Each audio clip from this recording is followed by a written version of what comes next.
English Easy Podcast. Hello, learners. Welcome back to English Easy Podcast, your partner to learning English. You walk into a job interview. You sit down, you smooth out your resume, maintain eye contact, and the interviewer leans across the desk and drops it. The ultimate trap. Exactly. The most intimidating, open-ended trap in the professional world. They look right at you and say, "Tell me about yourself." It is terrifying. It really is. Today, we are dismantling that exact trap. If you are an intermediate English learner preparing to step into the professional world, well, this deep dive is constructed specifically for you. We're talking directly to you. Yes, to the university students, the fresh graduates looking for the very first big break, and really anyone out there feeling deeply insecure because they assume they lack the necessary experience. Right. Because when that question hits, it feels like, I don't know, someone is suddenly handing you a microphone. And turning on a glaring spotlight. Exactly, demanding a flawless performance and the immediate biological result. Your brain just completely dumps the entire English language. It is a complete cognitive freeze. And, the psychology behind that freeze is actually really fascinating. Oh, I bet. What is actually happening there? Well, the interviewer isn't actually asking for your life story, Ryder. Right. But because the prompt is so utterly unstructured, our anxious brains panic. We attempt to provide this comprehensive historical timeline. Like a life documentary. Exactly. But what the interviewer is actually testing is your communication architecture. Can you structure your thoughts under pressure? Can you filter out the noise? Because first impressions in these high-stakes scenarios, they lock in rapidly, right? Very rapidly, usually within the first 60 seconds. So if you ramble on for 5 minutes with no clear direction, you fail the test. And if you offer a defensive, maybe a 2-sentence answer and abruptly stop talking. You also fail. Wow. Okay. Because the natural instinct when handed that open microphone is to launch into the documentary. Like, well, I was born in the city and then I went to middle school and then I wasn't sure what to study. We have all been there. We really have. So how do we build that communication architecture you mentioned? We need a framework that balances brevity with highly strategic detail. Right. The most reliable architecture is a strictly enforced 4-step framework. Okay, 4 steps. Yes. It is designed to keep your answer highly focused and comfortably under 90 seconds. Why 90 seconds specifically? Because after a minute and a half of uninterrupted speaking, the listener's cognitive load maxes out. They literally begin to tune you out. Good to know. So what are the steps? Here they are. Step 1 is present, who you are right now. Okay, present. Step 2 is past, so your relevant experience. Right, present, past. Step 3 is skills, your highly focused abilities. Got it. And step 4 is future, your direct connection to this specific company. So again, that's present, past, skills, future.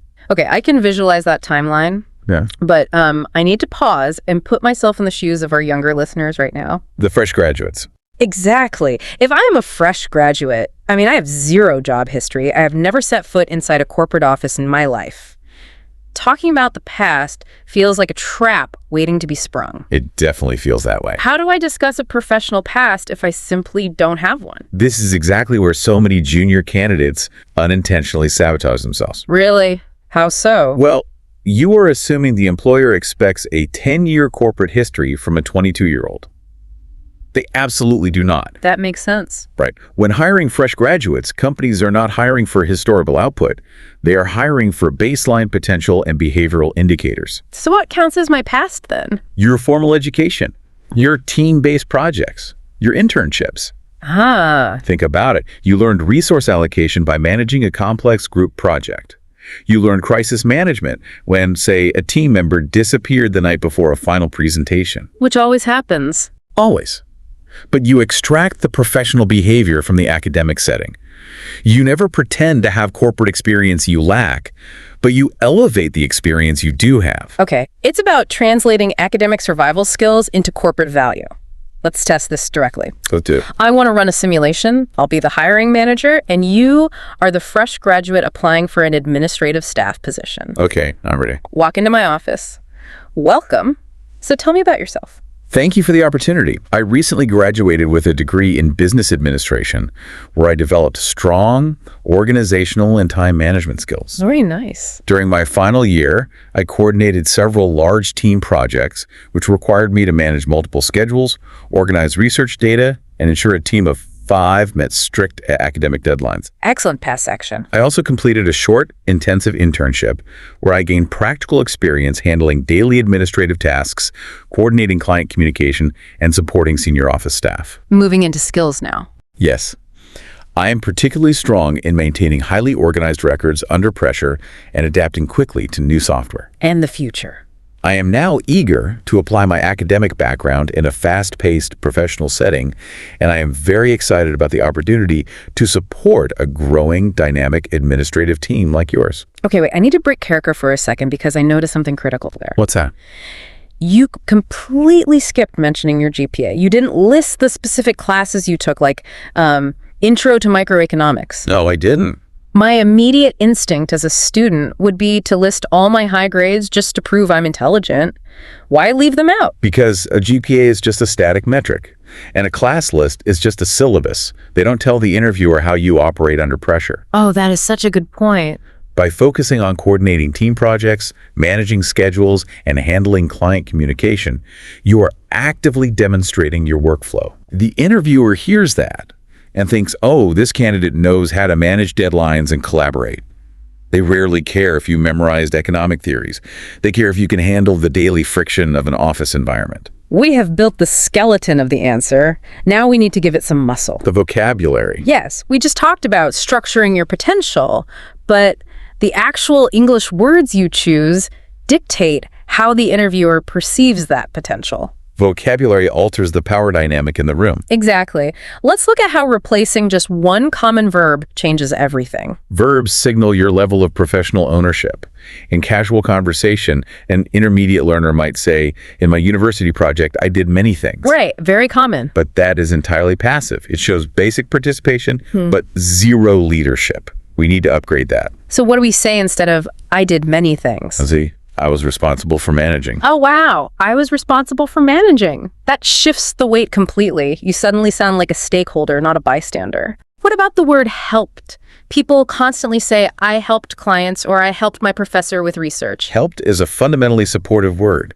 It implies you are merely an assistant in someone else's process. Like, tell me what to do and I'll do it. Yes. Compare that to, I assisted clients in resolving issues efficiently. Resolving implies you took ownership of the final outcome. Interviewers aren't just listening to the action you performed. They are listening for your problem-solving capability.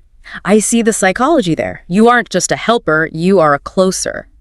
Let's dive into industry-specific jargon because this is a massive hurdle for intermediate English speakers. Oh, absolutely, especially in highly structured environments like corporate finance or accounting. Right. Because if our listeners studied finance in their home country, they already know the underlying math. They know how a ledger works. The cognitive trap isn't the concept. It's how to deploy the English phrasing confidently. Yes. Let's look at budgeting processes. Precisely. The challenge with budgeting processes isn't understanding what a budget is. It's the linguistic delivery. It's a mouthful. It really is. This phrase frequently trips up non-native speakers because of the soft J sound in the middle of budgeting, paired immediately with the plural processes at the end. And when anxiety hits, the mouth rushes. And it often comes out as a mumbled, indistinct mess. But a budget is just a predictive roadmap for capital. If you can pronounce it clearly, you signal that you are comfortable handling a company's financial future. What about financial statements? Again, our listener knows it's a balance sheet or an income report, but saying it with authority is a totally different game. The key here is syllable stress. The word financial has 3 distinct syllables, and the structural emphasis must land heavily on the second. Financial. Financial. Yes. If you swallow that middle syllable or rush past it, you sound unsure of your own core expertise. That makes sense. Saying you have experience reviewing financial statements should sound like stating an immovable, concrete fact, not asking a question. And what about tax preparation? The physiological difficulty here is the cluster of P sounds and R sounds tightly packed into preparation. Prep, R-A-Y, shan. It requires very deliberate, mechanical articulation. Taxes are about ultimate precision, right? Yeah. Your pronunciation of the word must reflect that same precision. Okay, listener, this is a dedicated practice moment for you. We are going to practice pronouncing these professional verbs and financial terms right now. And remember, English pronunciation, especially with multi-syllable corporate vocabulary, requires active muscle memory. Yes. I am going to say the phrase, and I want you to repeat it out loud wherever you are. Emphasize clear, deliberate pronunciation. Do not rush. Ready? First phrase. Say, I was responsible for managing. Notice where your tongue is placed. Focus on the rhythm. Responsible. Take your time with the syllables. Next one. Say budgeting processes. Budgeting. Hit that soft J cleanly. Now say reviewing financial statements. Financial. Strong, confident emphasis on the middle. Last one. Say tax preparation. Preparation. Clear, crisp, and precise. Beautiful. But let me challenge this entire linguistic strategy for a second. Go for it. If a listener is sitting at home with a dictionary, wouldn't the ultimate power move be to memorize 50 incredibly complex, advanced vocabulary words? Mm-hmm. Doesn't dropping massive, obscure words into the conversation make you sound significantly smarter? It achieves the exact opposite. Really? Yes. This is one of the most destructive traps intermediate learners fall into. They attempt to mask their linguistic insecurity by swallowing a thesaurus. Right. Simple English, spoken clearly and deliberately, projects infinitely more authority than complex English spoken nervously. That is profound. If you deploy a massive word but your voice shakes or your syntax is slightly misaligned, it immediately breaks the interviewer's focus. The goal of an interview is not to prove you have a vast English vocabulary. Yeah. The goal is absolute clarity of thought. Clarity over complexity. I love that metric. But what happens when your background clarity actually seems to work against the job you want? The career pivot. Yes. Let's talk about the career change pivot. Say our listener spent 4 years studying civil engineering. They've been doing heavy math, material science, structural design. Very technical. Very. But now they are sitting in an interview for a marketing strategy role, or maybe a corporate management track. How do they handle the past section of our framework without sounding like they walked into the wrong building? By heavily leveraging the psychology of transferable skills. Transferable skills. Explain that. A transferable skill is a capability developed in one specific environment that elegantly solves problems in a completely different environment. Okay. So, civil engineering requires rigorous analytical thinking, risk assessment, and complex project management. Right. Well, marketing requires data analysis, consumer risk assessment, and campaign management. The underlying mechanism is identical. Only the surface subject matter changes. So you don't apologize for the engineering degree. You don't try to hide it. You absolutely never apologize. You never sit down and say, I know I don't have a marketing background, but please give me a chance. That immediately frames you as a deficit. Exactly. You are asking them to take a risk on you. Instead, you frame your non-traditional background as an intentional, highly strategic advantage. Let's run another simulation on this. I want to hear how this sounds. They're ready when you are. Our listener is applying for a manager position in a corporate strategy department, but their entire background is in back-end data analysis. I'll be the hiring manager again. Walk into my office. Tell me about yourself. Thank you. I began my career as a data analyst, where I spent 3 years developing rigorous problem-solving skills and a deep structural understanding of complex data systems. Strong past. However, during my time there, I realized my strongest asset wasn't just processing the raw data, but leading the teams that actually implemented these systems. Nice pivot. I'm particularly skilled at taking highly complex technical information and translating it into clear, actionable strategies for cross-functional teams. Skill section, check. I am now looking to fully transition into a management role where I can leverage my deep analytical background to help your team make smarter, structurally sound, data-driven decisions. Wow. That is fascinating. You took the exact thing that made you an outsider being a back-end data analyst and positioned it as the fundamental reason I need to hire you as a manager. Exactly. You didn't just say, I want to try being a manager. You said, I will be a fundamentally superior manager because I understand the raw data better than anyone else. You are connecting the psychological dots for them. If you do not explicitly explain the logic behind your career pivot, the interviewer will invent their own reason in their head. And it probably won't be a good reason. It will rarely be in your favor. You must aggressively dictate the narrative of your own career. Okay, we have structured the narrative. We have optimized the vocabulary. We have framed the career pivot. But here is the brutal, unavoidable reality of the human body. The panic. Yes.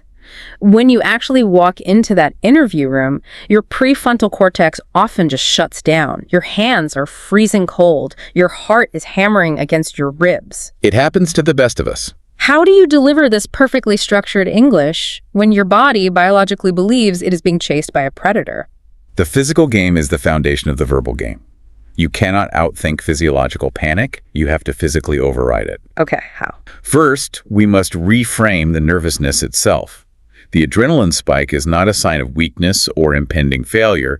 It is simply a biological alert that this moment matters to you. I like that. But to control those physical symptoms, you have to actively manipulate your own nervous system. What is the specific protocol? What should our listener be doing exactly 1 minute before they open that interview room door? 1 minute before you execute a strict physical checklist. Okay, step 1. Step 1 is breathing, specifically designed to engage the vagus nerve. The vagus nerve. Yes, it's the information highway that controls your parasympathetic nervous system, your body's rest and digest mechanism. Got it. Inhale deeply through your nose for 4 seconds.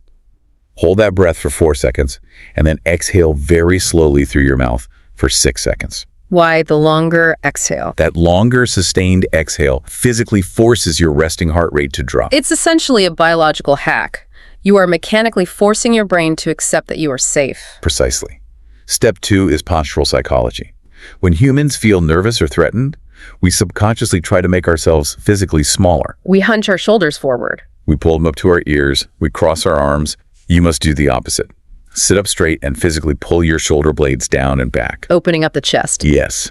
Expanding your chest cavity actually lowers cortisol, your primary stress hormone, and subtly increases testosterone, which is chemically linked to confidence. And step 3. Step 3 is the mental anchor. Repeat a simple grounded phrase to yourself like, I deserve to be in this room. My experience is valid. Let's connect that physical state to the voice itself. Because even if you've memorized the perfect words, a flat, monotone delivery will destroy the English vocabulary you work so hard to build. Oh, completely. If you say, I am deeply passionate about this role, but your face is completely frozen and your voice is flat, the cognitive dissonance destroys your credibility instantly. Vocal tone conveys your underlying intent. The human voice is an instrument. If you speak in a monotone, it's like hitting the exact same piano key repeatedly for 90 seconds. People will definitely tune out. The simplest, most effective way to inject warmth and enthusiasm into your English tone is to maintain a very slight professional smile while you speak. Not a creepy smile, though. No, you don't need a massive, unnatural grin. Yeah. But physically lifting the corners of your mouth alters the shape of your vocal tract. Really? Yes. It naturally brightens the resonance of your voice and creates pitch variation. It makes you sound engaged, and employers inherently want to hire engaged, energized people. But there is a specific vocal technique you mentioned in our notes that I think is the single most powerful tool for non-native speakers. Ah, the intelligent pause. Yes. Break down the psychology of why pausing is so incredibly effective during an interview. When humans feel nervous, our deepest instinct is to flee the situation. Right. Flight or fight. In a conversation, fleeing manifests as rushing. You try to push all the English words out of your mouth as fast as humanly possible just to get the ordeal over with. And then your pronunciation falls apart. Rushing destroys your pronunciation, your grammar slips, and you sound frantic. The intelligent pause is the deliberate strategic choice to speak just a fraction slower than your normal conversational speed. And to insert full 1-second silences between your core ideas. Exactly. Because silence is actually a high-status behavior. If you are rushing, it visually looks like you are desperate for their approval. It does. If you pause, it's like putting a thick frame around a painting. You are serving them your ideas on a silver platter, proving you aren't terrified of the quiet space in the room. That is exactly the mechanism. It signals profound, internalized comfort. Let's look at how it sounds when applied to our 4-step framework. Okay. Instead of stringing everything together with and/or in one breathless run, you say, I'm currently working as an administrative assistant. Then pause. You pause for 1 full second with 2 years of experience in client communication. Pause again. Before this, I worked in retail. Pause. Where I developed strong crisis management skills. It sounds so much more authoritative. And those tiny, deliberate pockets of silence give your brain a crucial millisecond to retrieve the correct English vocabulary for the next sentence, preventing you from stumbling. We are nearing the end of our deep dive today, and I want to ensure we leave our learners with absolute clarity. What are the fatal traps? The deal breakers. Yes, the absolute deal breakers when answering, tell me about yourself. There are 2 major traps that will derail an otherwise perfect interview. The first we touched on earlier, exceeding the 90-second limit. Do not ramble. If you talk for 3 uninterrupted minutes, You haven't just bored them.